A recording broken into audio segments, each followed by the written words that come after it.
সরকারি চাকরির প্রথম ও দ্বিতীয় শ্রেণীতে মুক্তিযোদ্ধা কোটা পদ্ধতি বাতিলের সিদ্ধান্ত অবৈধ ঘোষণা করে হাইকোর্টের দেওয়া রায়ের বিরুদ্ধে আপিল বিভাগের শুনানি বুধবার অনুষ্ঠিত হবে।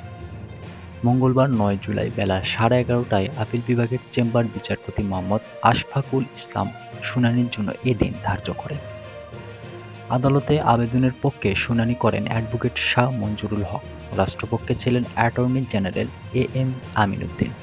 শুধু এই মামলার শুনানির দিন ধার্যের জন্য বেলা 11:30টায় চেম্বার বিচারপতি আদালত বসেছিলেন। এর আগে গত ৪ জুলাই প্রধান বিচারপতি ওবায়দুল হাসানের নেতৃত্বে আপিল বিভাগ শুনানি মুলতবির আদেশ দেয়।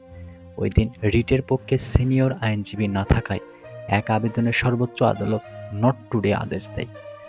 পাশাপাশি হাইকোর্ট রায় পেলে রাষ্ট্রপক্ষকে রেগুলার আপিল দায়ের করতে বলা হয়। বেসরকারি চাকরিতে মুক্তিযোদ্ধা কোটা বাতিলের সিদ্ধান্ত অবৈধ ঘোষণা করে ৫ জুন রায় দেয় হাইকোর্ট।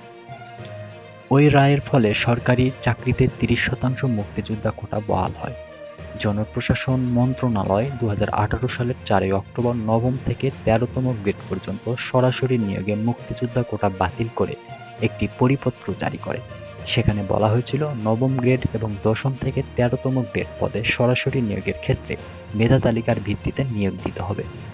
ওই পদসমূহে সরাসরি নিয়োগের ক্ষেত্রে বিদ্যমান কোটা পদ্ধতি বাতিল করা হবে, যেখানে নারী কোটা ১০%, মুক্তিযোদ্ধা কোটা ৩০% এবং জেলা কোটা ১০%, উপজাতি ৫ ও প্রতিবন্ধীর ১% কোটা বাতিল করা হয়। এই পরিপত্রের মুক্তিযোদ্ধা ৩০% চ্যালেঞ্জ করে মুক্তিযোদ্ধার সন্তান ও প্রজন্ম কেন্দ্রীয় কমান্ড কাউন্সিলের সভাপতি ওহিদুল ইসলাম তুষার সহ ৭ জন হাইকোর্টে রিট পিটিশন দায়ের করেন।